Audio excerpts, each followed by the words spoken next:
Hey, so stop what you're doing. I'm here to give you a free corporate marketing tutorial. I've worked with a lot of corporate businesses, education and technology, financial services, and there's a pattern that I'm seeing, and you need to apply this to your small financial firm. So get your notepad, get your pencil, take notes, and let's get into this.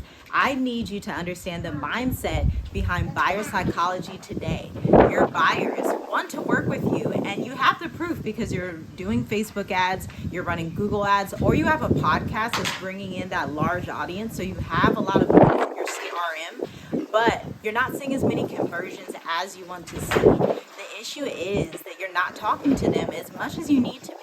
I'm going to advise that you begin emailing them at least once per day, every day except the weekend, if you're one of those people that does not like to communicate on the weekend. Okay, so I want to read you this process that we have inside of the Tiffy G. Wright's firm. Okay, so we talked about how you could be running Facebook ads. You probably have a podcast or a blog, something that's bringing in website traffic. But next, you need to understand this story framework. Number one, you need to see the three emotions your audience is feeling before and after working with you. With these 6 emotions, you're going to tie each and every piece of email content that you write and send to one of those specific emotions so they will feel comfortable booking a call to work with you.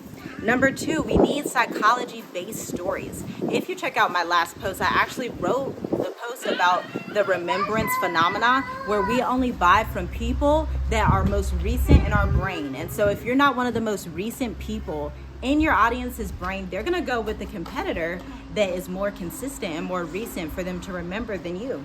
And then number 3, we need to flip mundane details into compelling narratives that build relatability.